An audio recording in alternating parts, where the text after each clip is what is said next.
Olá pessoal, sejam bem-vindos a mais um podcast, nosso podcast sobre endocrinologia, metabolismo e nutrição. Estou hoje aqui com a doutora Fabiana Ardeu. A doutora Fabiana é médica, formada na Unesa, Rio de Janeiro, mestrado em saúde materno-infantil, ginecologista e obstetra pelo Hospital Federal de Ipanema, Rio de Janeiro, subespecialização em endoscopia ginecológica na UFF de Rio de Janeiro, subespecialização em reprodução humana pela Gênesis. Seja bem-vinda, Fabiana. Obrigada, gente, pelo convite. E temos aqui também o Samuel Barros, nutricionista, pós-graduado em nutrição clínica pela VP, pós-graduado em nutrição esportiva Valorize, nutricionista clínico em Brasília pela clínica Consciência Nutricional. Seja muito bem-vindo, Samuel. Maravilha, meu amigo. Obrigado pelo convite. Segunda vez, hein? Exato, dobradinha. Daqui a pouco vira sócio honorário. Tomara. Ganha uns boletos para pagar. Vamos nessa. Então, bora. Pessoal, o tema de hoje é síndrome dos ovários policísticos, tá? Eu vou começar dando um panorama geral pro pessoal, para a gente entender qual que é a importância da gente falar dessa patologia. Síndrome dos ovários policísticos é a endocrinopatia mais comum no sexo feminino, e é por isso que eu trato, Fabi trata, Samuel trata. A gente precisa entender de síndrome dos ovários policísticos. Ela tem uma prevalência de até 20% da população de uma maneira geral. E ela se caracteriza por uma disfunção do ovário. O ovário não funciona bem. Ele é disfuncional no quesito de produzir mais hormônios masculinos do que ele deveria. E toda a problemática da síndrome dos ovários policísticos, que a gente vai discutir aqui, são devidas a essa produção excessiva de andrógenos, de hormônios masculinizantes, hormônios masculinos.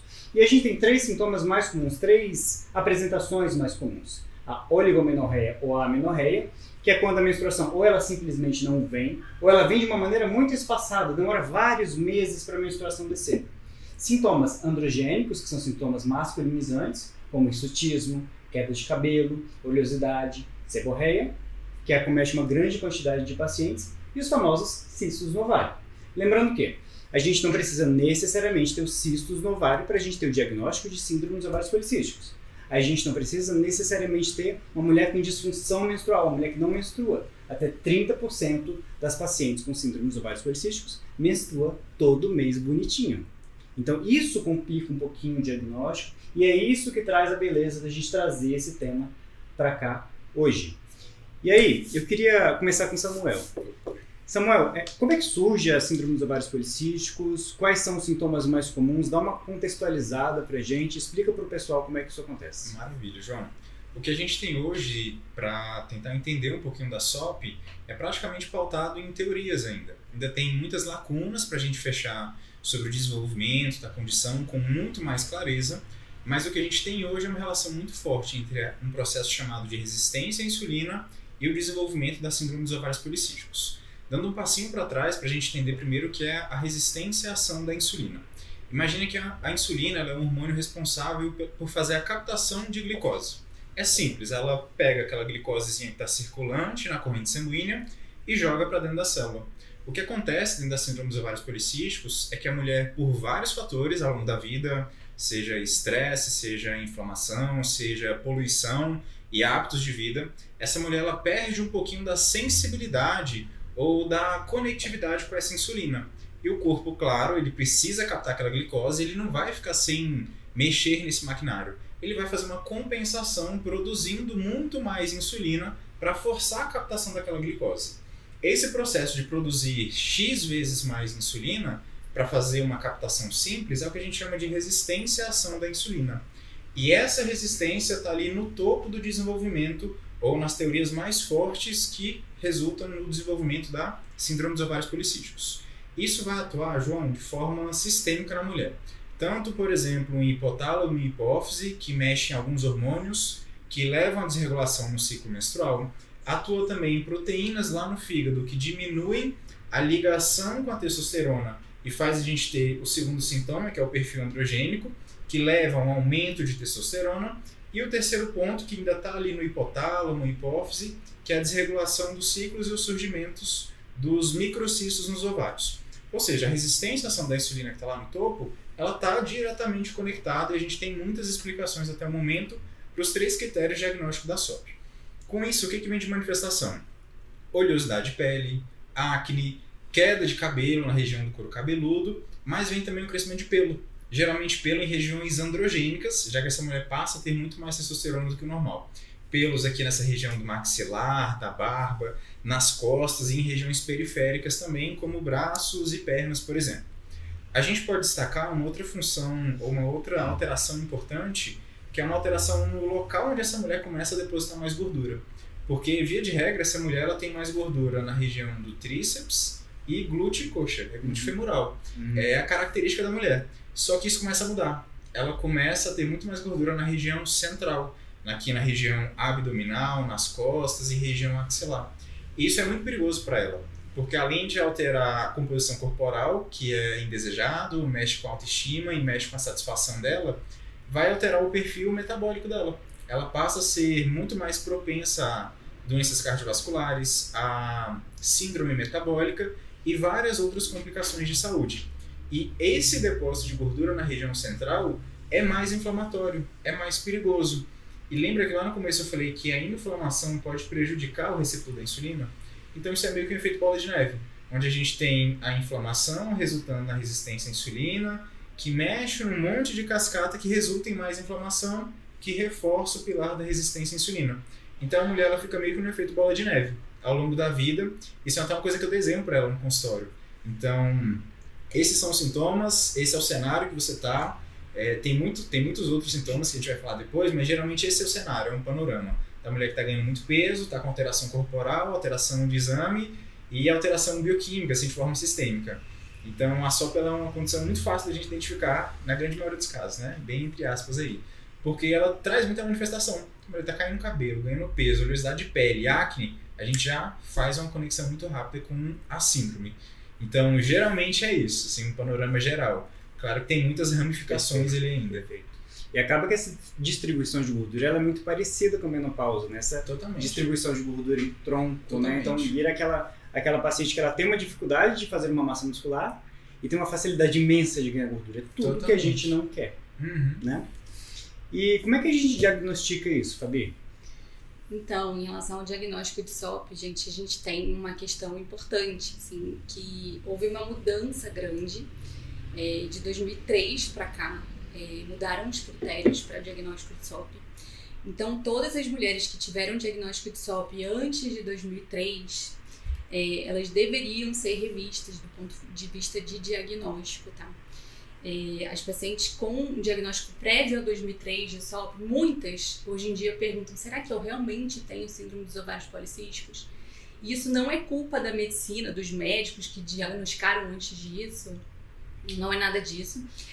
Na verdade, houve uma mudança realmente nos critérios e antigamente se diagnosticava SOP vendo simplesmente o ovário de aspecto policístico, né? Então, por exemplo, aquela paciente tinha menstruação um pouco irregular, ia lá no médico, fazia ultrassom, via aquele ovário grande com folículos, que na verdade essa é uma questão importante pra gente falar. Ela não tem cistos, ela tem muitos folículos, tá? Então, o que é o folículo? O folículo é um saquinho que tem dentro dos ovários. Dentro de cada folículo tem um óvulo, tá? Então, o folículo tem um diâmetro muito menor do que um cisto. Pra gente falar que a paciente tem um cisto, ela tem que ter um diâmetro acima de 30 milímetros, tá? Então, seriam 3 centímetros. Então, seria um saquinho grande, né? Um saquinho maior. E, na verdade, o ovário dessa paciente, ele é multifolicular. Só que esse nome, síndrome dos ovários multifoliculares, não é bonito, não é sexy, né? Então, não pegou, e pegou o SOP. Então, muitas pacientes antes de 2003 chegavam com esses ovários aí com aspecto multifolicular, às vezes com alguma irregularidade menstrual, às vezes com uma acne, uma oleosidade de pele. Não precisava de muita coisa, esse médico já falava para ela: olha, você tem que usar aqui essa pílula contraceptiva, você tem SOP, o tratamento é esse aqui, parará, pereré. E hoje em dia a gente vê até aqui na rede social, assim, essas questões muito revoltadas, sabe? Das pacientes do tipo: poxa, eu tô diagnosticada com SOP, eu tomei pílula há 15 anos e agora estão dizendo que o tratamento não é esse. É porque realmente de lá pra cá tiveram muitos estudos em relação a isso, né? Então a gente começou a conhecer mais a SOP.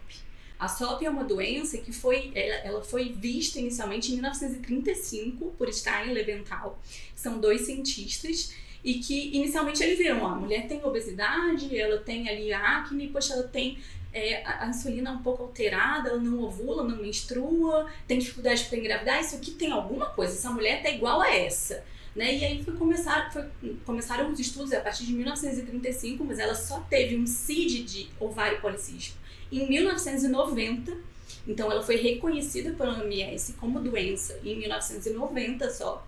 E em 2003, de 1990 até 2003, surgiram muitos estudos relativos à SOP, e aí se viu a questão da insulina, e aí se viu a questão metabólica da SOP, né? Então, na verdade, os critérios diagnósticos hoje em dia para a SOP, eles são diferentes dos critérios antes de 2003. E quais são esses critérios diagnósticos? São 3, e a gente precisa pelo menos 2 de 3, tá? A gente usa de maneira prática o critério de Rotterdam, que foi esse de 2003. Um dos pontos desses critérios é o hiperandrogenismo. Tá? Então, é a questão que o Samuel falou também. A questão do aumento dos pelos corporais em locais tipicamente não femininos, né? Então, locais androgênicos, em queixo, né? E são pelos mais grossos, mais pigmentados, em dorso, né? Muitas vezes a gente recebe pacientes falando assim, eu tenho mais pelinho, é uma lanugem que ela tem, e na verdade não é insurtismo. A gente tem uma classificação também de Framingham que a gente usa para diagnosticar o insurtismo, mas hoje em dia com o advento de laser, de um monte de coisa, é cada vez mais difícil a gente ver de fato o insurtismo clínico, mas o hiperandrogenismo clínico a gente consegue avaliar pelos exames laboratoriais. Então, o primeiro critério seria o hiperandrogenismo, tá? O segundo critério seria aquela óligo ou anovulação, e aí vamos tentar explicar para o pessoal o que é isso, tá? Óligo ou anovulação, óligo é pouco e anovulação é a ausência de ovulação, tá? Então, é aquela mulher que tem ali sintomas de androgênios mais altos, que são os hormônios tipicamente masculinos, mas que a gente também tem numa quantidade menor, tá? Esse seria um critério. O segundo critério é essa questão da pouca ou não ovulação, tá? Então é aquela mulher que ela menstrua pouco. E aí um outro detalhe aí em relação a uma mudança antes de 2003. Antes era o seguinte, era aquela paciente adolescente, ela chegava no consultório e aí o médico falava, olha, você, por exemplo, a menarca dela, que é a primeira menstruação foi aos 12 anos, né? Então ela chegava aos 14, menstruando às vezes uma vez a cada 2 meses, e ela tinha um ovário grande, ela tinha ali a imagem do aspecto policístico no ovário, e ele falava, você tem síndrome do ovário policístico. Hoje em dia, para a gente fazer um diagnóstico de SOP em adolescente, a gente precisa esperar pelo menos 8 anos da menarca dela para fazer o diagnóstico dela, tá? Então isso também mudou, tá bom? Então essa questão da irregularidade, dos pelos e tudo, a gente só vai testar para ver se ela tem síndrome do ovário policístico. A gente pode até desconfiar. Eu menstruei a primeira vez com 13 anos, eu tô aqui com 18, 5 anos da primeira menstruação, e eu tenho tô estranho, eu vou entrar ali num limbo, eu vou entrar ali a gente fala que é um limbo, né? Eu vou entrar ali numa caixinha que talvez eu tenha SOP, mas vamos aguardar mais 3 anos, completar 8 anos da menarca, para de fato a gente fazer um diagnóstico de SOP, tá? Então isso é um rodapé ali dos critérios. E o terceiro critério de Rotterdam é em relação ao ovário, ao aspecto policístico, né, multifolicular desse ovário ali na ultrassom, que também teve uma mudança. Antigamente se via muito pouco, a imagem era dificultada na ultrassom. Hoje em dia com a mudança, com a melhora, né, dos aparelhos de ultrassom, a gente consegue ver com mais clareza. Então o que é o aspecto policístico na ultrassom? É aquele ovário que ou ele tem mais de 10 de volume, ou ele tem mais de 20 folículos antrais ali. O folículo antral é um folículo menorzinho, entre 2 e 9 milímetros. Então é aquela paciente que ela tem 2 desses 3 critérios, quer dizer, ou ela tem o hiperandrogenismo clínico ou laboratorial e a imagem policística no ovário, ou ela tem irregularidade e a imagem policística no ovário, ou, enfim, ela tem essa distribuição, 2 de 3, tá? E aí, o que é importante dizer da SOP é que nenhuma SOP é igual a outra. Né? Então, assim, a gente vê uma heterogeneidade importante da síndrome do ovário policístico, até dificuldade de fazer estudo para isso, tá? Porque a gente precisa colocar as pacientes parecidas nas caixinhas. Então, a gente fala que tem 4 fenótipos hoje em dia de SOP, né? Então, tem, enfim, vou ficar estendendo sobre cada fenótipo, até porque pra gente, pro público, isso não faz diferença. Isso faz diferença para quando a gente vai fazer um estudo ter um estudo de relevância ali do que tratamento que funciona para cada tipo de SOP, tá? Mas é muito heterogêneo. É heterogênea a clínica e é heterogênea também a genética, a questão que envolve o desenvolver da SOP. A gente ainda não sabe, certo? A gente sabe que tem uma relação com a insulina, mas tem muito estudo mostrando a questão do antimileriano também na SOP, tá? Isso é forte. Então, o hormônio antimileriano, ele parece, assim, tem muito estudo, tem estudo no HC, lá na USP, com ratinhos testando. Enfim, tem um estudo da Nature também, que viu mulheres grávidas com antimilerianos altos. Eu acho que um dia o antimileriano vai ser um critério diagnóstico, mas ele ainda não é, sabe? Mas esses estudos, o estudo da Nature foi bem interessante, porque ele viu que mulheres grávidas com antimilerianos altos, elas tinham fetinhos androgênicos, e fetinhos que nasciam já com a questão genética para SOP. Tem um estudo bem legal na Nature falando sobre isso. Explica a importância do antimileriano nesse processo todo. O antimileriano, ele inibe a aromatase, que é uma enzima que converte androgênio em estrogênio. Então, quando ele inibe essa enzima, ele mantém um ambiente ali hiperandrogênico, né? Então, é como se fosse um gatilho ali para o iniciar do desenvolver da SOP, que ainda é um ponto de interrogação na nossa cabeça. Mas, assim, eu brinco que é como se fosse um carro, assim, sabe? A questão do antimileriano o antimileriano é o carro, tá? Quem está dirigindo o carro é o androgênio e a gasolina do carro é a insulina. É a resistência à insulina. Então, as coisas estão interligadas, né? A insulina, com certeza, tem muita importância. O androgênio tem muita importância nas pacientes e o antimileriano alto também. Que eu acho que um dia, mais uma vez, vai ser critério diagnóstico. Se a gente pega uma paciente que tem ali, por exemplo, irregularidade de fluxo menstrual e surtismo, mas um antimileriano baixo, uma baixa reserva, não faz muito sentido. Talvez ela tenha uma SOP que a gente chama de secundária e não uma SOP genética, sabe? Primária ali, clássica.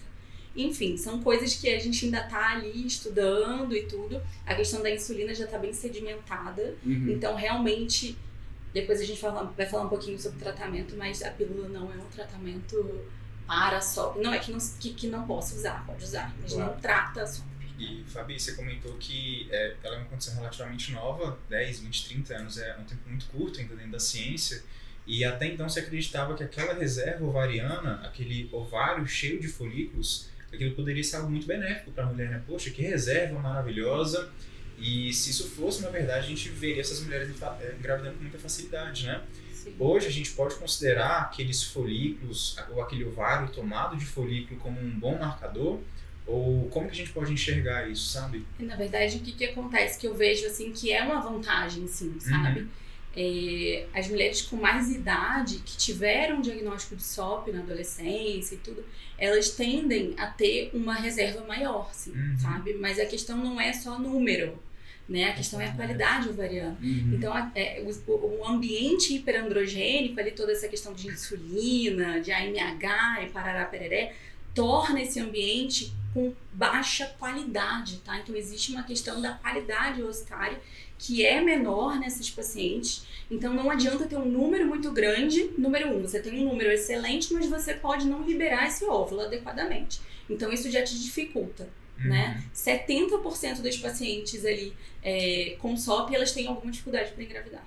Tá? E das pacientes com infertilidade geral e a parte da infertilidade por anovulação, né, que seriam 30% das infertilidades gerais, são porque elas não ovulam. Desses 30%, 90% é por conta da SOP. Então, é muito frequente. Quem faz consultório, dia a dia de infertilidade, a gente vê demais. E essa questão da reserva. É legal? É legal, tá? Do ponto de vista de número, eu vejo até, uma questão aqui que eu sempre falo, nunca olhe só pelo lado negativo.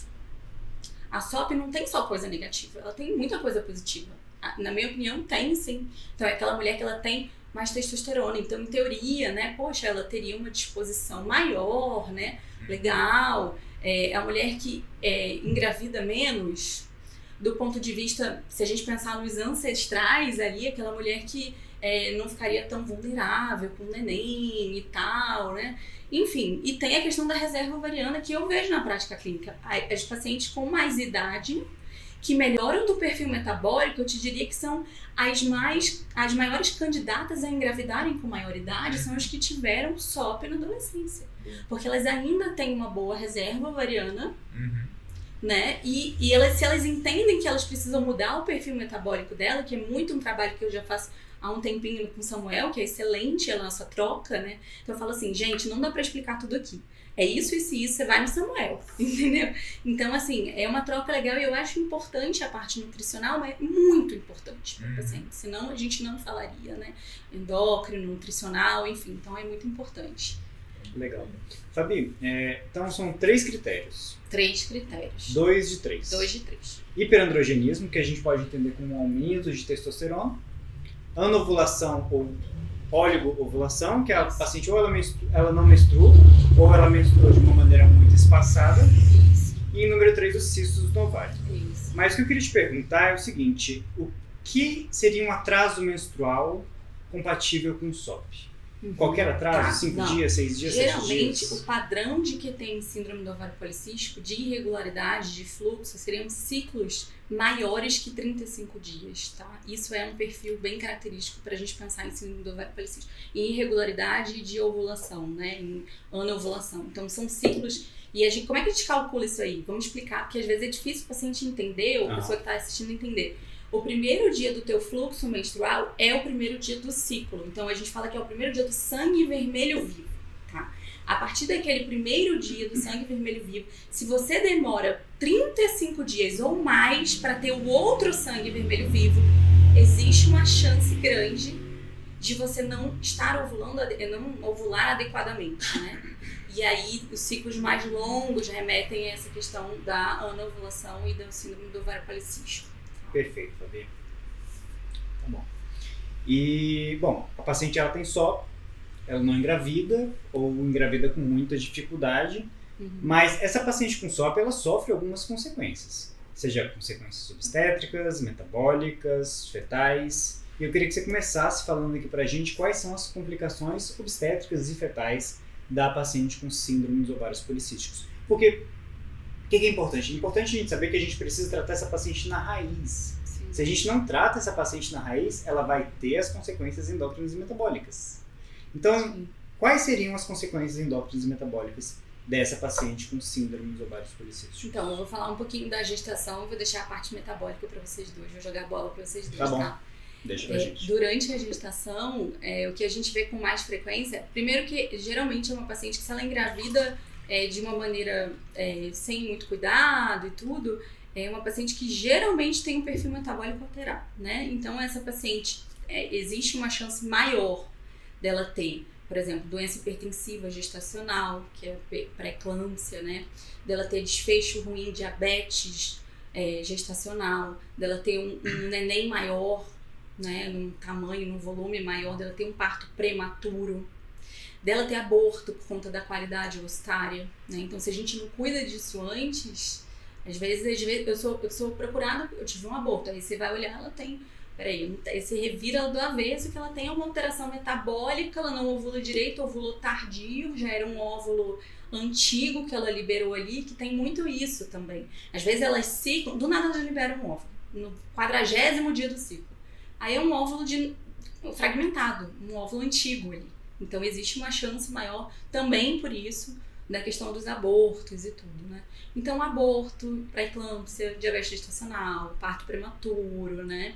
No neném, não, assim, até então não tem nenhum grande estudo que mostre assim, uma relação direta, por exemplo, com autismo, qualquer coisa parecida assim, nesse nível.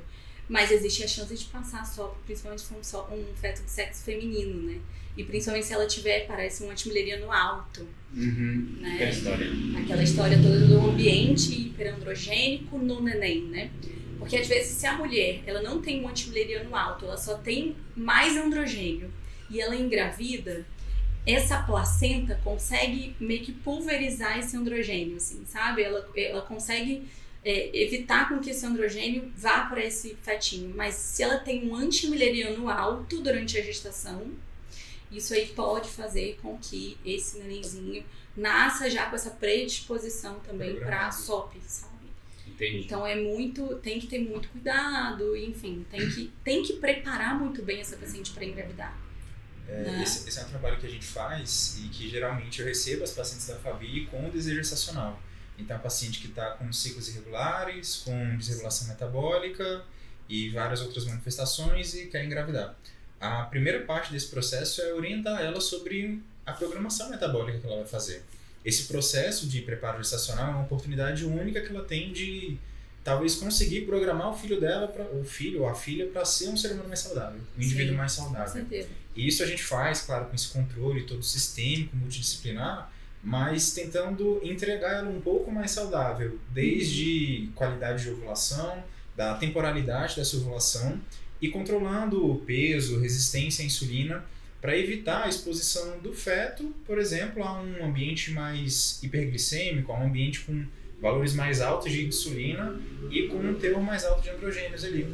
Quando a gente encontra esse cenário todo junto com esse antimeriano mais alto, é praticamente uma programação que a gente está fazendo para que a filha ou o filho também, isso pode resultar em desfechos negativos para o sexo masculino, mas que para a filha dela tem uma chance quase 2 a 3 vezes maior de manifestar a síndrome dos ovários policísticos. Então, o primeiro ponto disso é conscientizar ela daquele desenho onde ela está e já começar as intervenções para que ela se programe e pense em programar o filho para vir de uma forma mais saudável, né? Evitando diabetes gestacional, o ganho excessivo de peso. Então é uma fase bonita, é um trabalho legal.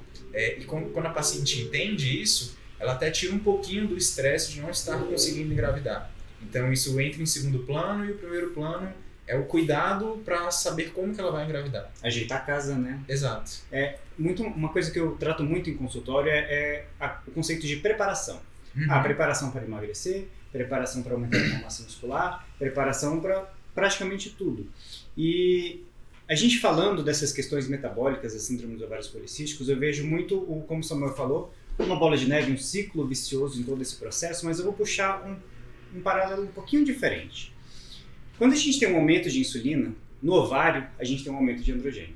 E tanto a insulina quanto o androgênio, testosterona, por exemplo, elas fazem um aumento de gordura. E esse é o primeiro ponto. Testosterona na mulher aumenta a gordura. Isso é muito importante porque muita gente vê, vou usar uma testosterona porque eu quero emagrecer. Se você for mulher, isso não vai acontecer. Muito pelo contrário. Bom, esse é o primeiro ponto. O segundo ponto é que o androgênio, ele tem uma capacidade de aumentar a nossa fome hedônica, a nossa fome por vontades. Então a paciente com síndrome dos ovários policísticos, ela não tem vontade de, estou com muita fome, eu vou comer aqui um pratão de arroz com feijão. Ela quer 2 pizzas inteiras com Coca-Cola e sundae.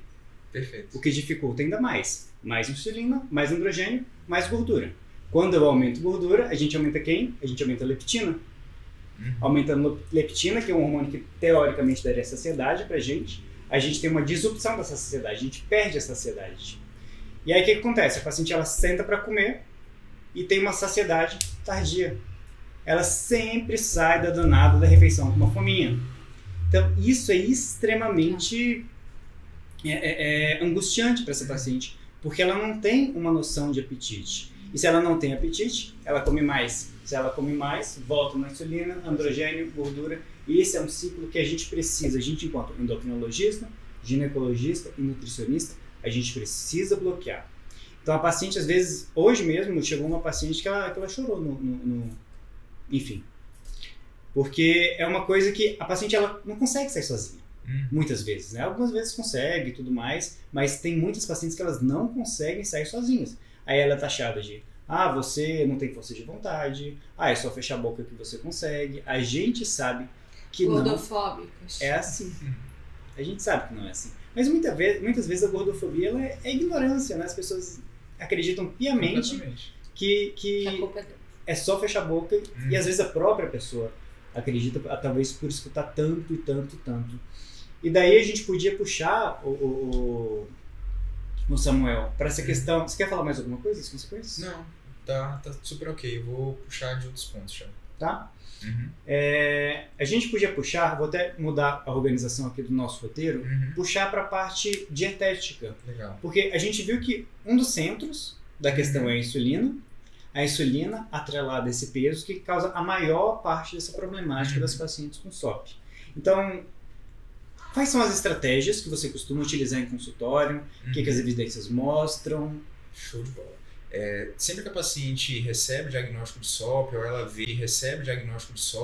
vê algum tipo de informação que ela se identifica com a SOP, ela já joga, dá um Googlezinho, vê o que tem de informação, e a primeira coisa que ela identifica é processo de resistência à insulina e, consequentemente, carboidrato estimula a insulina. Sabendo disso, cortar carboidrato pode tratar a síndrome dos ovários policísticos, e ela já começa a fazer esse corte. Mas essa não é uma linha muito efetiva de tratamento e geralmente tende a falhar muito rápido.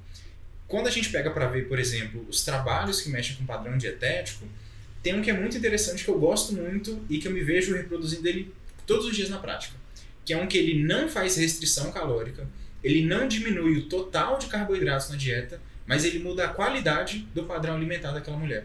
Então eles fazem um padrão anti-inflamatório. Esse nome, poxa, é muito bonito, né? Parece que tem muito glamour ali em torno dele, mas na prática o que é isso? É um plano alimentar com um carboidrato de qualidade boa, geralmente de algum grão integral ou acompanhado de fibras, e rico em especiarias, por exemplo, açafrão, pimenta, orégano, páprica, canela, alguns chás também, algumas ervas. E dentro desse contexto, sem fazer restrição calórica, sem submeter essas mulheres a um processo de estresse com a alimentação, a grande maioria delas responde tanto na parte de perda de peso, medidas de circunferência abdômen e redução da resistência à ação da insulina e os marcadores ali da parte glicêmica. Então, só de ajustar a qualidade total e a capacidade antioxidante desse planejamento alimentar dela, ela já tende a responder. E talvez depois disso a gente possa vir para uma segunda etapa, porque agora ela desinflamou, ela tirou aquela resistência à insulina que gera um apetite mais voltado para o doce, para coisa mais palatável, que é aquela mistura de açúcar com gordura, o pudim, o docinho. Agora ela está muito mais apta a responder talvez por uma redução dos carboidratos. Isso não é reduzir de 50% dos carboidratos para zero. É às vezes sair de um padrão que tinha 60%, 70% de carboidratos para 50%, para 40%. E geralmente esse padrão de 40%, que não é uma dieta low carb, é uma dieta moderada. A gente fala muito dos extremos, né? Do low e do high carb. Mas tem um negocinho ali no meio, tem uma alternativa que é o moderado. E a grande maioria dessas mulheres tende a responder. Então, cara, a gente ajusta a fonte desses carboidratos. De onde está vindo, geralmente a gente coloca mais fontes de frutas, dos vegetais, dos tubérculos, e a gente modula o índice glicêmico e a carga glicêmica das refeições. Ela não vai simplesmente comer qualquer tipo de carboidrato ou qualquer farináceo. A gente vai ajustar isso, a gente vai colocar o timing correto. Então, sintetizando essas duas primeiras intervenções, é melhorar a qualidade e acrescentar um padrão anti-inflamatório, modular a parte dos carboidratos, e sempre que a gente modula carboidrato ou que a gente tira um grupo alimentar, o nutricionista ele já aumenta outro grupo. Então ele não sai cortando tudo para ficar aquele prato com alface, um tomate e um frango.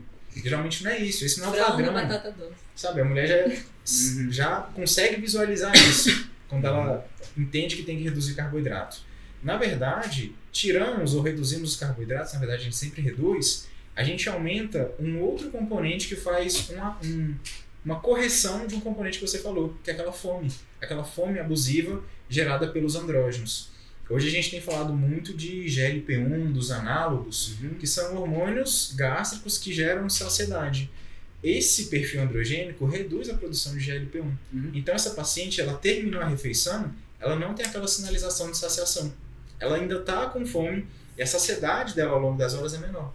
Então o que a gente faz para corrigir isso? Vamos colocar um pouquinho mais de proteína e de fibra no contexto no contexto alimentar dessa paciente, proteínas e fibras no contexto do café da manhã, um almoço bem planejado, com bastante fibra, que a gente sempre conversa, né, Fabi? Open bar de salada. Open bar dos vegetais.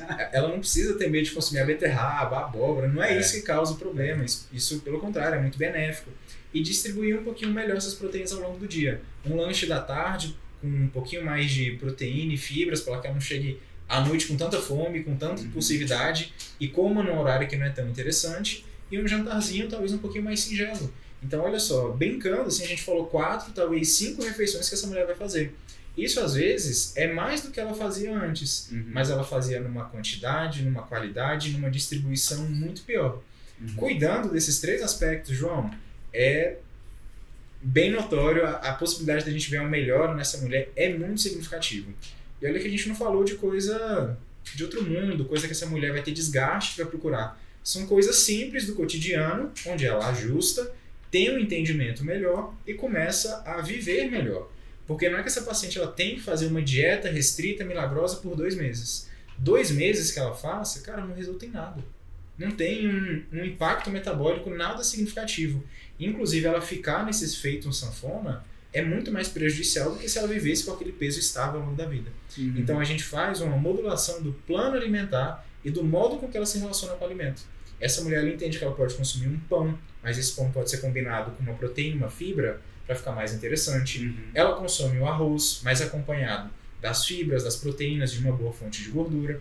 Então, ela vai tendo entendimento e girando o natural dela com um plano alimentar muito mais rico, distribuído e baixo nos industrializados, por exemplo. E sem muita intervenção mirabolante. Então, é um ajuste que tem etapas, mas que é para que ela instale aquilo no modo dela de viver e viva daquela forma. Até porque, se a gente tratar ou controlar os sintomas e por algum advento da vida ela acabar bagunçando, por exemplo, a parte medicamentosa, tirou o exercício e piorou a alimentação, as manifestações voltam. Então eu quero que ela tenha um entendimento que é algo que ela precisa fazer de diferente até o resto da vida. É um tratamento, né? Exato. Ela precisa ter um entendimento, uma consciência alimentar um pouquinho mais elevada do que a mulher sem a síndrome do ovário policístico. Isso que você falou é muito interessante, Samuel, porque teve um trabalho que me marcou muito em pacientes diabéticos, que a distribuição alimentar que eles faziam dos macronutrientes são proteínas, carboidratos e gorduras, tinha 40% de carboidratos. E melhorava pra caramba. Foi em questão de 3 meses, 4 meses, alguma coisa dessa ordem. Resolveu a resistência insulínica dos pacientes. Perfeito. Então, isso é muito interessante e importante de a gente falar, porque não precisa haver cortes radicais. E é uma dieta que ela é arroz com feijão, pessoal. É arroz, feijão, por exemplo, né? Arroz, feijão, frango, salada, não tem nada demais. Todo mundo tem isso em casa e é isso aí, a gente não precisa complicar. E a questão das quantidades, ela é muito importante da questão dos industrializados, porque às vezes a gente pega um pacotinho de jujuba, de amendoim, não sei o quê, equivale a uma refeição imensa. Exato. E o paciente às vezes, nossa, eu tô comendo tanto e estou emagrecendo. Sabe onde o paciente erra muito? A gente chama isso de calorias invisíveis, que ele não sabe que tem tanta caloria e está consumindo. O cafezinho com açúcar, a balinha do baleiro, que fica ali disponível, a beliscadinha que ela passa no armário, come um biscoito antes de servir a janta. Então são essas calorias concentradas ali que pioram muito o perfil metabólico dela. E quando ela para fazer um recordatório do que ela comeu no dia anterior, ela não lembra disso. Então ela lembra do arroz com feijão.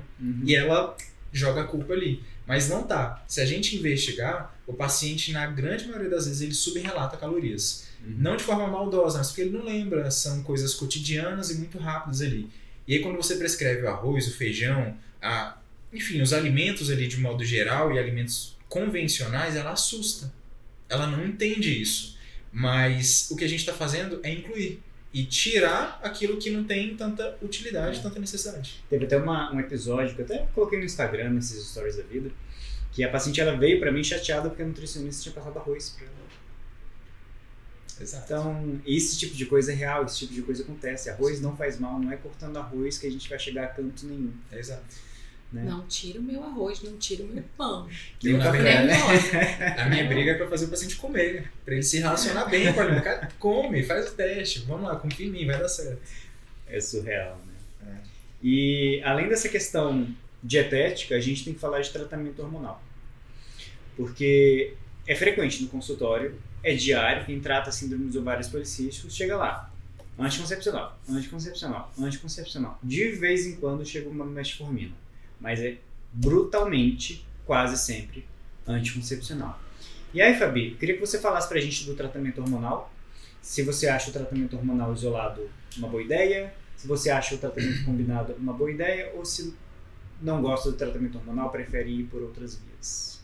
Então, se a gente entende, né, que a SOP não tem uma base fisiopatológica típica hormonal ali, né, é a questão da insulina, é uma questão genética e tudo, não faz muito sentido na minha cabeça tratar com hormônio, tá?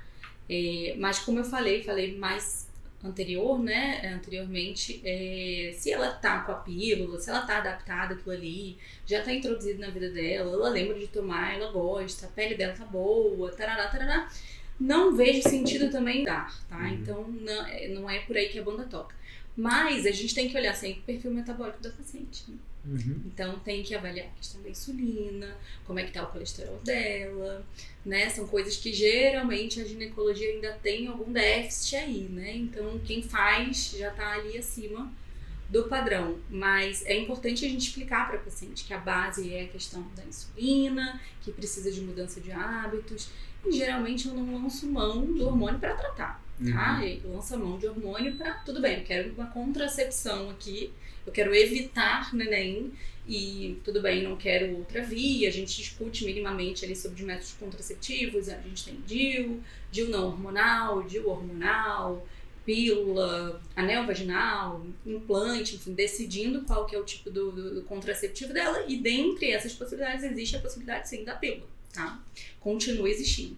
Mas explicando para aquela paciente, olha, se você tem SOP, você tem um perfil metabólico diferente, você tem uma tendência maior à doença cardiovascular, né? Então você precisa cuidar a vida toda, como o Samuel estava falando, né? Não adianta você fazer uma dieta de 2 meses, a paciente, emagreci rápido, perdi peso aqui, tô caquética. 2 meses depois ela ganha tudo de novo, até mais efeito sanfona, não levou pra vida aquilo ali, não mudou nada na vida dela, não melhorou o metabolismo dela, enfim. Então, assim, tratamento hormonal, uma coisa que eu acho interessante falar, que a gente não falou ainda, que uma das consequências da síndrome do ovário policístico, que cada vez menos a gente tem visto, mas existe, é do câncer de endométrio. Principalmente aquela paciente que ficou longos períodos, coisa de 10 anos, menstruando muito pouco, né? Então vamos dizer que é aquela paciente que teve 10 ciclos menstruais ao longo de 10 anos. Ela menstruou uma vez ao ano, vou falar um caso bem dramático. Mas esse endométrio, ele fica ali espessado, né? Então existe uma possibilidade dessa paciente com SOP de desenvolver o câncer de endométrio. Então, pensando por esse lado, é interessante usar uma pílula nessa paciente para evitar o câncer de endométrio, porque a pílula reduz ali o tecidinho de dentro do útero, tá? Mas a gente consegue isso com a pílula, a gente consegue isso com o DIU, com Dilmirena, com Kailina. Hoje em dia a gente tem assim lá um leque. Um DIU não hormonal, já tem estudo mostrando também que reduz a chance de câncer de endométrio pelo efeito inflamatório do cobre, tá? Então, assim, é isso, assim, o tratamento hormonal não é a base pra gente tratar só, tá? A gente pode usar para contracepção e tudo, mas não é a base, tá? É engraçado a gente utilizar anticoncepcional para síndrome dos ovários policísticos, até porque a síndrome dos ovários policísticos não se trata de uma deficiência hormonal. Sim. Na verdade, se trata mais de um excesso. E quando a gente pensa em anticoncepcional, a gente pensa em antiandrogênicos. Né? Antiandrogênicos seria um diminuidor da testosterona, diminuidor de androstenediona, que aliviariam os sintomas. Então é um resultado relativamente rápido que essa paciente colhe e é muito confortável. É uma maquiagem que a gente fala. Né? Ela estava ali, cabelo oleoso, pele oleosa, cheia de acne, toda peluda, tomou ali um anticoncepcionalzinho, fez um laser e tal, e de repente, 2 meses depois, a paciente estava bem. Muito bem, tô plena. E aí o que a gente tem que começar a pensar? A gente tem que começar a pensar que os anticoncepcionais eles não são inóculos também, né? Não é que, claro, tem paciente com síndrome dos ovários policísticos que a gente vai utilizar? Tem, aqui a gente também não está propondo nada que, ai meu Deus, a gente nunca vai utilizar. Também não é isso. Mas a gente tem trabalhos que relacionam anticoncepcionais a câncer, câncer de mama, câncer de colo de útero, tromboembolismo, que é uma coisa importante da gente falar aqui. O tromboembolismo, principalmente em pacientes obesas, aumenta múltiplas vezes com o paciente utilizando anticoncepcionais orais. Então imagina, uma paciente obesa com SOP utilizando um anticoncepcional. Não parece fumante. Sedentária, com padrão alimentar ruim. Pois é. Somatória fechada ali, completa de fator de risco. Ainda mais com vasculites diversas por aí por conta enfim, por conta de diversos fatores. João, só você finalizou? Não. Só para finalizar, sim. Isso não parece uma longevidade boa para essa paciente. E conforme essas pacientes elas vão envelhecendo e conforme essas pacientes vão tendo mudanças de padrões alimentares cada vez piores, porque quanto mais a alimentação vai ficando industrializada, as pessoas elas vão se perdendo, onde isso vai chegar? Uma patologia que afeta até 20% das mulheres, dependendo da estatística que a gente analisa. Perfeito. Era só para fazer um complemento, que às vezes a paciente ela chega muito chateada porque recebeu um anticoncepcional e vem utilizando aquilo há vários anos e recebeu isso como única informação. E o que a gente faz não é uma crítica, uma caça contra os anticoncepcionais. Claro. Até porque eles não impedem que você utilize o anticoncepcional como uma forma de amenizar aqueles sintomas mais evidentes que geram esses impactos mais físicos. Enquanto isso acontece, a gente consegue preparar você muito melhor para uma retirada desses anticoncepcionais. Exato. O que acontece é que a mulher estava ali aos 13, 14 anos. Teve a menarca, sofreu pra caramba naquele primeiro ano, ela ficou com medo dos próprios hormônios. Ela se apegou ao anticoncepcional e também não quer tirar. Aí ela vai descobrir isso às vezes quando tá com 35 anos e decidiu que quer engravidar. E morre de medo dos hormônios dela. Mas o entendimento que ela tem é deturpado por conta das manifestações que estavam mais evidentes. Então se você utiliza o anticoncepcional e tá com eles aí, ok, permaneça, eles têm uma função, não fique chateado com seu médico, né? Mas trate as outras causas para que você retome o controle da sua fertilidade, não tenha tanto medo assim dos seus próprios hormônios, que são bons, eles têm funcionalidades importantes. Uma coisa que a gente vê também com endometriose, né? O medo dos próprios hormônios. Total. E uma coisa que acabei lembrando com essa sua explanação foi que eu tive uma paciente que ela abriu um quadro de depressão imediatamente depois de utilizar o anticoncepcional. E a gente vê que realmente a gente tem um aumento de incidência de depressão em pacientes usuárias de anticoncepcionais. Elas ganham peso, sim, dependendo do tipo de anticoncepcional, elas ganham mais ou menos.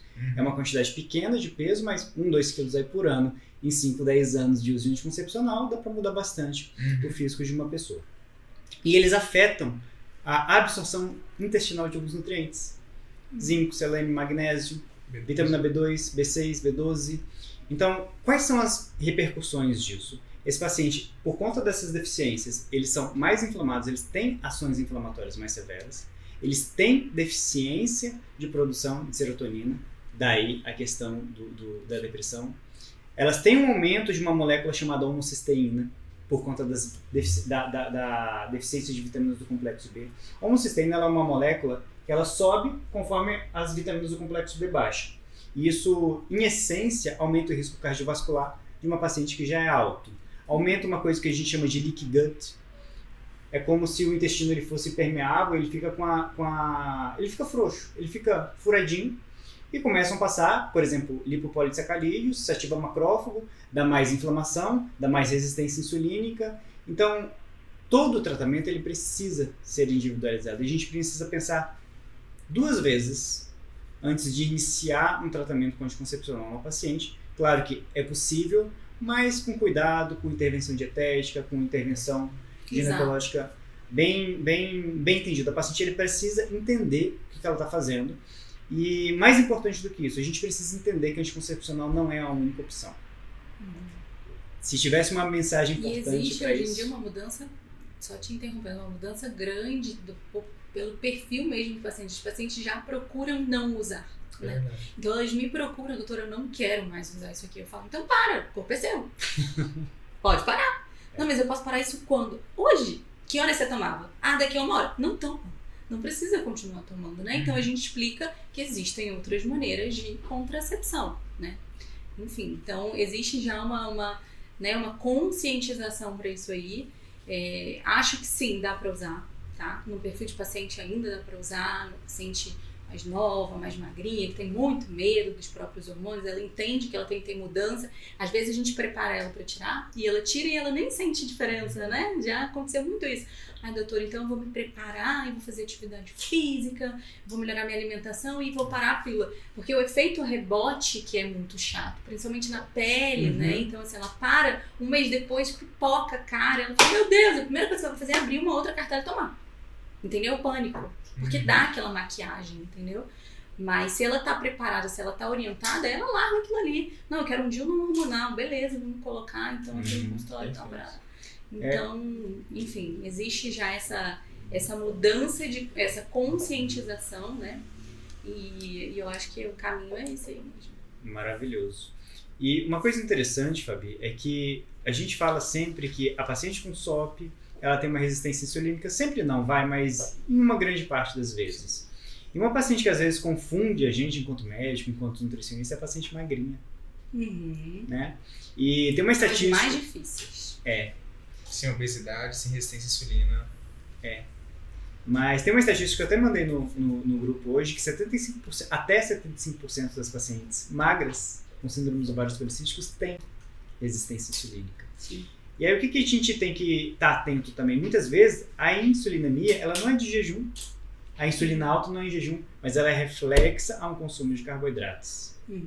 Então, daí a importância da gente incluir nesse rol diagnóstico a curva glicêmica, que é onde o paciente ele toma uma quantidade controlada de carboidrato, de açúcar, ele toma e vai ter a coleta do exame de insulina e glicose a cada 30 minutos. A gente mata muitos pacientes aí.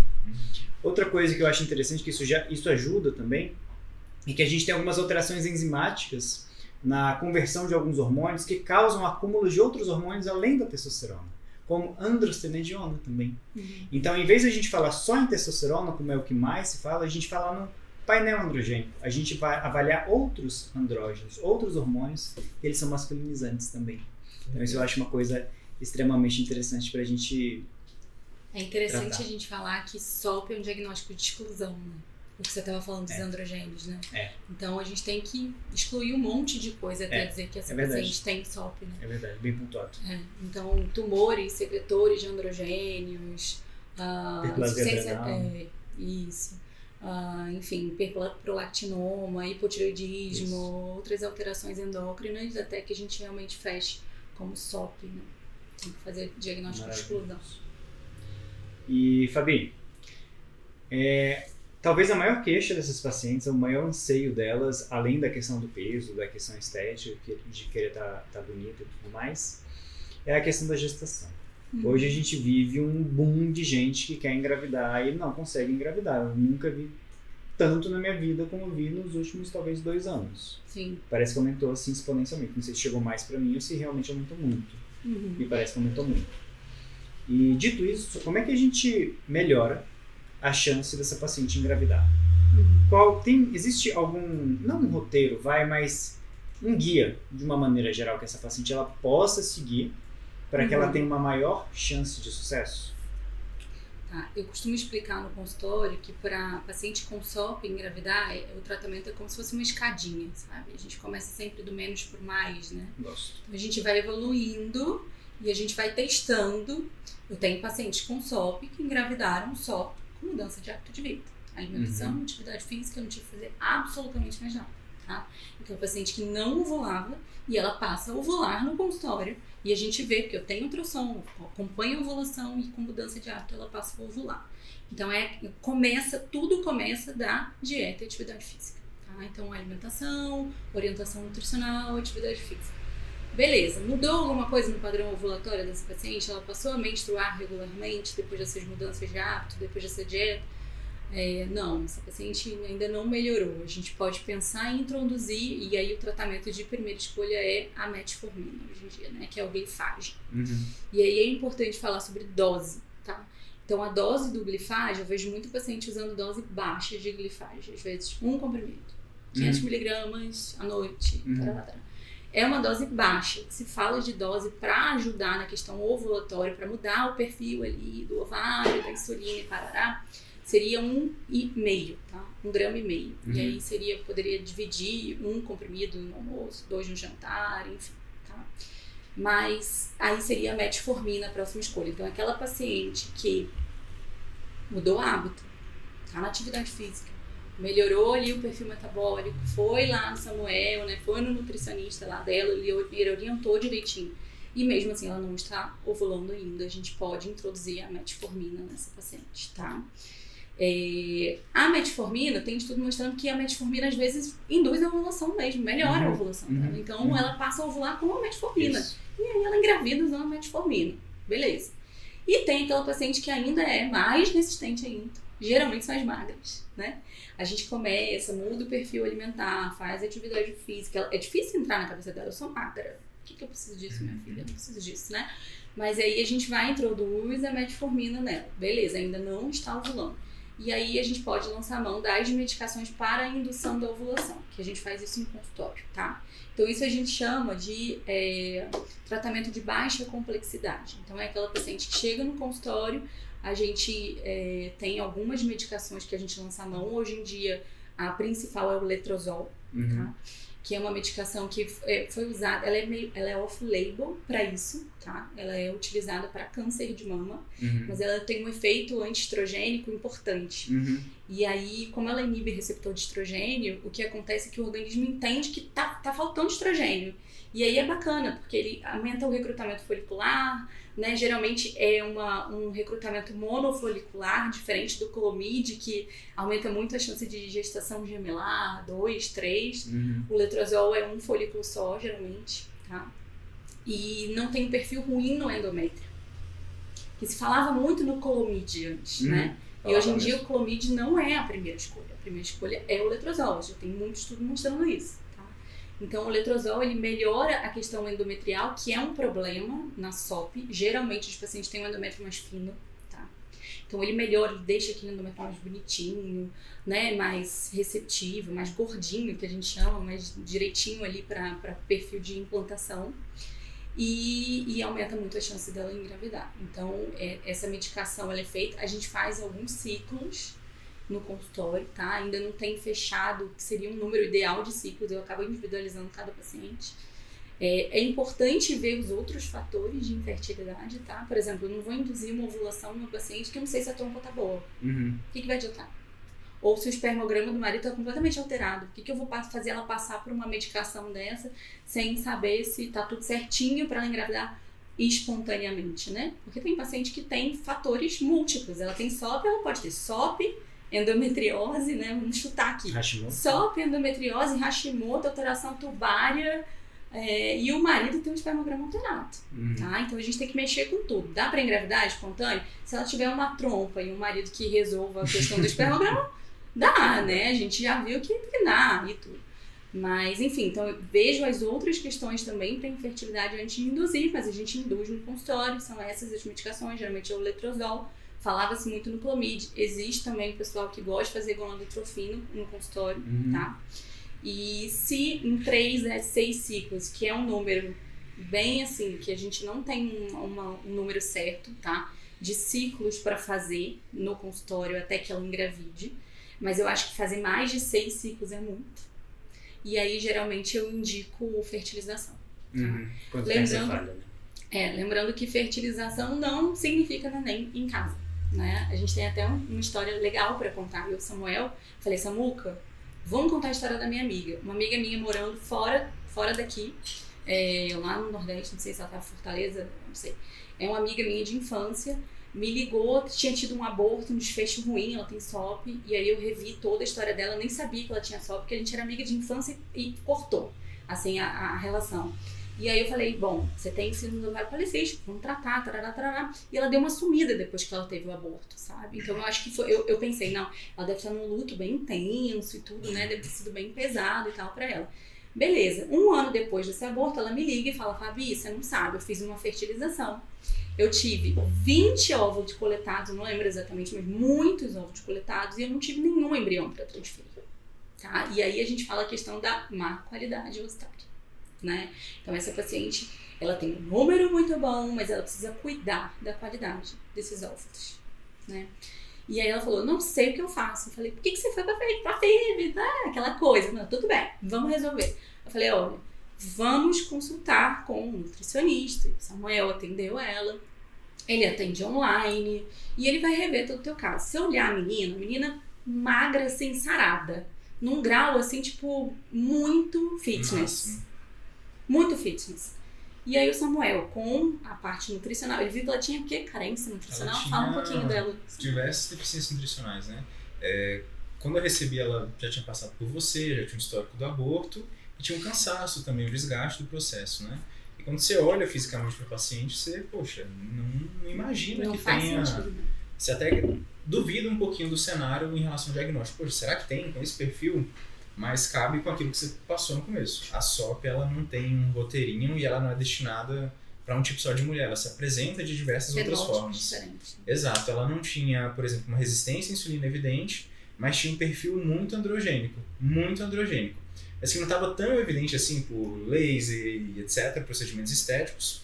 Mas quando a gente pegava para olhar o perfil nutricional dela, a gente via que tinha muita exclusão e muita deficiência nutricional, seja por padrão alimentar muito restrito, por pouca quantidade de comida, e principalmente as vitaminas do complexo B, cálcio e, enfim, mais uma ferritina muito baixa, né, Fabi? E tinha mais alguns marcadores. Mas tinha um outro ponto, que provavelmente a gente vai entrar nele, que é o processo do estresse oxidativo, que essa mulher já tem, geralmente, de base, e que cursa com ele ao longo da vida. Ali no folículo, no ovário, na verdade, a gente tem como se fossem umas ramificações que é o fluido folicular. Esse fluido, ele meio que embebeda esses folículos, entregando a parte nutricional. Então, quando a gente tem esse fluido folicular com um processo de estresse oxidativo acontecendo, isso piora a qualidade da nutrição desse folículo e, consequentemente, vai piorar a qualidade de ovulação. Então, isso estava muito evidente para ela, e o processo que a gente fez, depois de corrigir essa parte nutricional, foi a reintrodução de modo mais assertivo, de maneira mais robusta, desse complexo de vitaminas e algumas suplementações específicas. Foi uma paciente que precisou comer mais, que precisou se exercitar menos, eu precisei ajustar a carga de exercício dela, porque de modo descompensado isso também passa a ser uma agressão. Um estresse, né? Exato. Sim, totalmente. E tem estudo mostrando, pacientes que fazem muita atividade física, aquela atividade extenuante, elas têm uma taxa menor de gestação. A Elas não conseguem engravidar. A ginasta, Endométrio fino, alterações de receptor endometrial, tem um monte de coisa que tem relação aí com infertilidade. Então, E eu lembro que eu perguntei pra você, Samuel, o que você fez? Porque ela já engravidou espontaneamente, a neném dela já vai fazer 2 anos, tá? A história é ótima, assim, graças a Deus deu tudo certo, né? Mas eu falei, Samuel, o que você fez? Que milagre foi esse que você fez? Aí ele falou, eu pedi pra ela comer. Exato, parece falei, muito simples, né? Tá. E comer na quantidade certa, Claro, o que ela é precisava. orientação maravilhosa. Assim, A correção da deficiência nutricional é assim, é espetacular de ver a resposta disso na prática, tanto reprodutiva, na parte clínica. Então, adaptar o planejamento alimentar ao tipo da síndrome dos ovários policísticos, e particularmente esse perfil androgênico, que ele é o mais desafiador de todos, na minha opinião, do que aquela síndrome mais clássica. Mas até para esses casos mais extremos, que já passaram por FIV, etc., a gente toma um susto, porque às vezes a paciente já foi para métodos extremos, mas ainda não foi no nutricionista, no educador físico, ou em algum outro profissional da área especializado e disposto a investigar e tratar a síndrome dos ovários policísticos. Mas sempre tem uma solução. Isso é interessante porque, bom, primeiro, quem tem que avaliar excesso de exercício físico é um profissional. Exato. Né? Ah, meu Deus, estou fazendo 4 vezes por semana, meia horinha tá demais. Não. Né? Profissional. Quando a gente faz uma musculação, por exemplo, a gente tem um estresse oxidativo, a gente tem uma inflamação oriunda disso. O que a gente precisa de uma maneira compensatória? Lançar mão dos mecanismos antioxidantes para a gente ter o que a gente chama de mecanismos adaptativos. O músculo, opa, carreguei 10 quilos, mal dei conta, eu preciso fazer mais um músculo para da próxima vez eu conseguir carregar os 10 quilos. Só que para a gente fazer antioxidante, a gente precisa de nutriente. É como se os oxidantes eles tivessem uma fonte infinita, porque respirando a gente faz a oxidação, e a antioxidação a gente precisa de combustível, a gente precisa de vitaminas, a gente precisa de minerais. Eles precisam passar pelo intestino, digestão, e eles precisam chegar onde eles precisam chegar. Então, é toda essa beleza da complexidade da abordagem do Samuel. Pô, parece muito simples, né? Ah, vou pedir para ela fazer menos atividade física e vou corrigir os nutrientes. Só que isso envolve uma delicadeza de processos metabólicos que fez ela sair de um estresse oxidativo para um estresse oxidativo. Porque a gente também precisa ter estresse oxidativo. Ele é bom para a gente, ele é importante, mas a gente precisa ter mecanismos que o compensem. E dito isso, além da metformina, a gente tem alguns suplementos que a gente consegue lançar mão em prol da melhora dessa paciente com síndrome dos ovários policísticos. Exato. Quer começar, Samuel? O que você gosta de usar? Isso cabe até dentro desse caso que a gente acabou de comentar, porque foi uma das suplementações que a gente utilizou. Quando a gente pega, por exemplo, o processo de estresse oxidativo, o processo de inflamação, a própria obesidade, por exemplo, ela pode gerar repercussões que a gente nem imagina, como a própria produção endógena de uma substância chamada de inositol pode ser reduzida. Então existe a suplementação que eu gosto dela, que é o inositol, na verdade o mil-inositol e algumas outras formas, que essa paciente ela produz de modo natural, mas que quando tem esse contexto derivado da síndrome dos ovários policísticos, ela passa a produzir menos. Então, é um público-alvo e um forte candidato para responder melhor à suplementação de inositol. E o que seria esse inositol? É como se ele fosse um segundo mensageiro da insulina.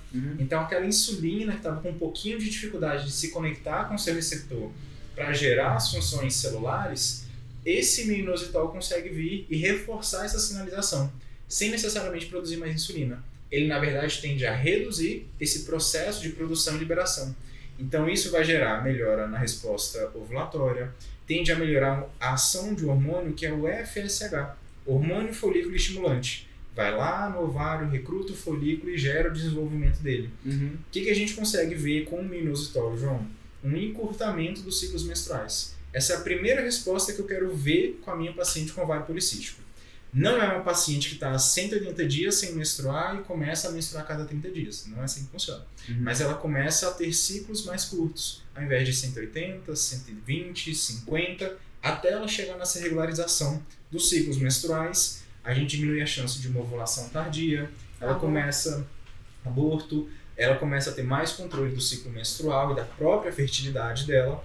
Então aqui a gente melhora o cenário. A gente corrige a deficiência que já existia e suplementa para um público que tende a responder melhor, que é o público da síndrome do ovário policístico, e até diabéticos, pessoal com obesidade, sobrepeso, também tem essa mesma resistência, digamos assim.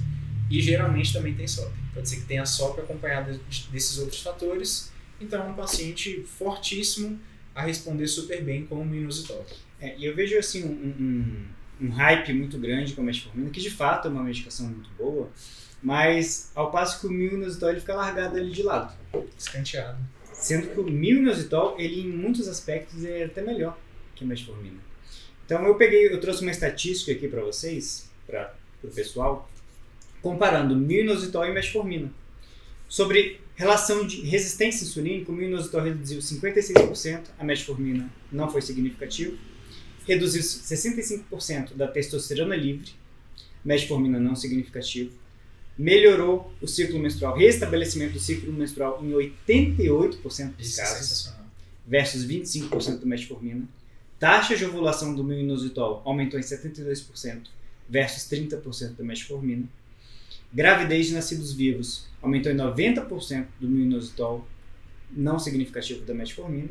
Redução de acne reduziu até 53% de inositol e 8,6% de metformina. Redução de hirsutismo até 30% com inositol e até menos 2,5% metformina. Então, o inositol é uma pérola que tá enterrada. Exato. E as pessoas ainda não cavaram para desenterrar a bichinha. Um detalhe é que geralmente a gente vê esse uso crônico de metformina gerando até aquela questão da deficiência nutricional. Então, esse uso crônico pode restringir ali, a absorção intestinal de B12, que é algo que já o inositol tende a não gerar nessa paciente. Tem intolerância gastrointestinal também, né? Tem uma série de fatores. Adaptação ao fármaco. Né? Que fique claro, eu sou fã de metformina, é uma coisa que tem múltiplos usos. Eu brinco até com o paciente que metformina não é uma medicação de diabetes, ela serve também para diabetes. Mas, como tudo, a gente precisa individualizar, não dá para usar tudo para todo mundo. Né? Eu gosto também de um outro antioxidante que eu gosto particularmente dele porque ele é baratinho, que é o NAC, a N-acetilcisteína. A N-acetilcisteína ela é um precursor de glutationa, é um antioxidante fantástico, melhora a sensibilidade insulínica em si, então a gente melhora estresse oxidativo e melhora a sensibilidade insulínica. Melhora o padrão hormonal desse paciente e melhora a qualidade do ósseo. Então, quando a gente pega do ponto de vista de suplementações mais diferentes, um dos medos que a gente tem é a questão de custo. Né? Poxa, eu vou sair do anticoncepcional, vou sair da metformina, e às vezes isso é uma resistência até do próprio colega, né, que vai fazer a prescrição. Gente, mais um NAC, uma vitamina D super baratinho também dá para usar. A gente não vai falar em detalhes dela, mas super dá para usar. Né? E eu diria até uma coisa que me incomoda nas bases da síndrome dos ovários policísticos, a gente não ter o estresse oxidativo ali. Porque a modulação do estresse oxidativo, a modulação da inflamação na paciente com síndrome dos ovários policísticos é o principal, eu arrisco dizer que é o principal gatilho para essa paciente entrar no ciclo de mudança. E aí a gente usa coisas como NAC, usar coisas como resveratrol, usar coisas como o próprio inositol, porque a gente vai estudando e a gente acaba achando que a insulina é a raiz de todo mal. E dito isso, não é para ficar com medo de carboidrato, zerar carboidrato amanhã, nem comer mais o seu lanche que você gosta. Mas insulina altera a tireoide, altera a endometriose, altera a síndrome dos ovários policísticos, obesidade, câncer, doenças cardiovasculares, demências. Então, a gente começa a ver que os mesmos suplementos eles acabam servindo para muitas coisas diferentes. E não é porque é panaceia, é porque eles atuam em um mecanismo-chave. O milho-inositol é assim, NAC é assim, vitamina D é assim. O pessoal tem uma birra com vitamina D. Pô, vitamina D serve para tudo? Vitamina D é um modulador imunológico. O que é inflamação? Uma disfunção imunológica. Uma reação imunológica exacerbada. Então, isso é um recado muito importante que a gente tinha para deixar. Quer falar de mais algum suplemento que você gosta? Estou bem satisfeito com inositol, vitamina D e ômega 3. Ômega 3. Que eu gosto bastante, a gente Folhar fala... sempre B12 também. Exato. Lá naquelas intervenções dietéticas, a gente pode falar também da modulação do perfil de gorduras dessa paciente. Então, tirar um pouquinho daquele perfil de gorduras mais saturadas, que geralmente são as gorduras advindas de fontes animais, carne, queijos, óleo, etc. E trocar para um perfil mono e poliinsaturado. Que aqui a gente pode destacar uma dessas gorduras como o ômega 3. Eu gosto deles, a gente tem um termo que são as resolvinas imediatas da inflamação. Porque realmente tende a inibir uma cascata inflamatória e o consumo, o nosso padrão alimentar é baixo em ômega 3. E é uma suplementação fácil, de boa absorção, de boa tolerância e muito simples de ser utilizado, 2 cápsulazinhas sem aversões na grande maioria dos casos. Então, para adequar e criar um estoquezinho maior, a gente pode mexer, claro, incluir isso na alimentação, mas suplementar o ômega 3 pensando em resolver ou tentar modular um pouquinho mais da inflamação é super interessante, com toda certeza. Muito legal, Samuel. E você não é adepto, então, de usar 12 cápsulas de ômega 3 por dia? Ah, não, de forma alguma. 2 cápsulas gastro-resistentes que vão abrir lá no intestino e não vão ficar voltando ali te lembrando que você tomou o óleo de peixe o dia todo, né? Que fica com cheiro de peixe ali na boca.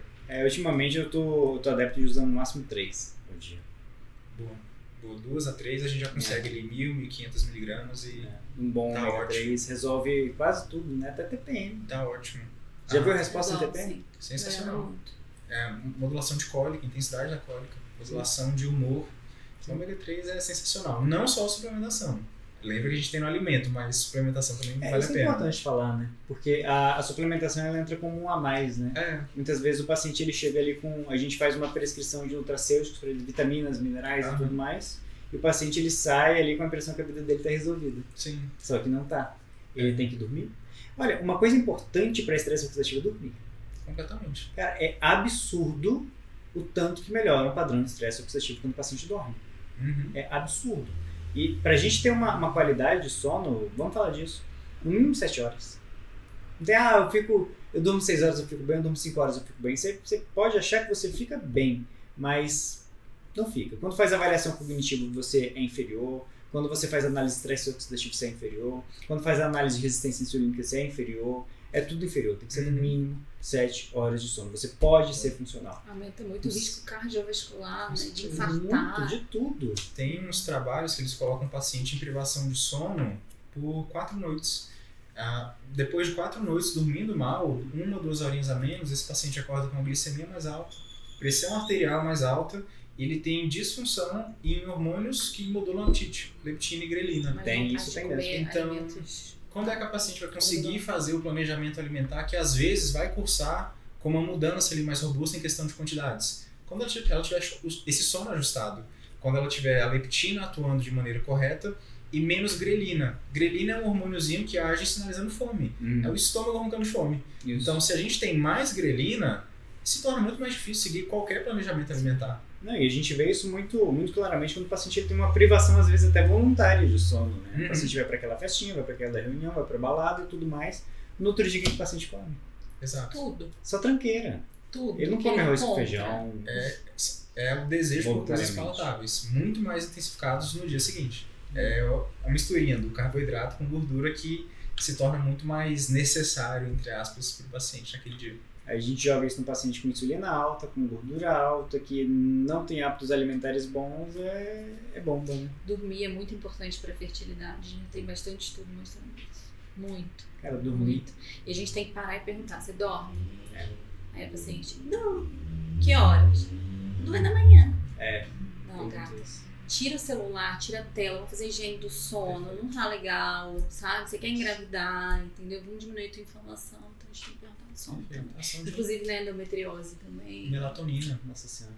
modulador de estresse oxidativo, de inflamação, perfeito. Maravilhoso. Vamos dormir, gente. Esse Vamos negócio- dormir, né? Deixa pra gente dormir. O que você acha? Bora, né? Vamos nessa. Pessoal, vocês gostaram? Muito bom. Obrigada pelo convite. Sensacional, muito bom. como sempre. Recados finais. Fabiana, passa suas mídias sociais, onde você atende. Então, eu tô atendendo na Clínica da Mulher, fica no Advance, Brasília. aqui em Brasília, na Asa Sul. E o meu arroba é DRA, doutora Fabi, FABI Ardeu. ARD de dado é O. Ardida. Ardeu, passado. Ardeu não há demais. Perfeito. Eu atendo aqui em Brasília, no Sudoeste, na Clínica Consciência Nutricional. O meu Instagram é @samuelbarrosnutri. E vocês podem me encontrar lá e também na página da Endonutrir, que eu e o João fazemos parte. E sempre tem um conteúdo um pouquinho mais técnico, uma parte mais para os profissionais de saúde lá. É isso aí, Samuel tá soltinho. E você vai lançar um curso de endometriose, né, Samuel? Fala aí, Exatamente. pessoal. Daqui mais ou menos uns 20, 30 dias tem um curso bem completíssimo, bem completão assim mesmo, onde eu quero até sua participação para falar de estresse oxidativo, para que a gente converse um pouco mais sobre estratégia nutricional dentro da endometriose. A gente fala pouco de endometriose, a gente fala de modo superficial e isso leva a intervenções superficiais também. Então ali eu vou abrir um pouquinho mais sobre o que a gente faz no consultório, o que a gente pode estruturar de jornada para essa paciente com endometriose para que ela tenha mais sucesso na jornada de saúde, na jornada de parte reprodutiva e de qualidade de vida, para que essa paciente viva com menos dores e você entregue uma paciente mais saudável para a sociedade. Cólica não é normal. Exatamente. E não tenha medo dos seus hormônios. É isso Trate aí. eles. Então, sou o João Mesquita, médico endocrinologista, @Dr. João Mesquita. Vocês me encontram na Clínica Lotus, aqui em Brasília, no Sudoeste, e na página @Endonutrir. É isso, pessoal. Obrigado pela presença. Um abraço.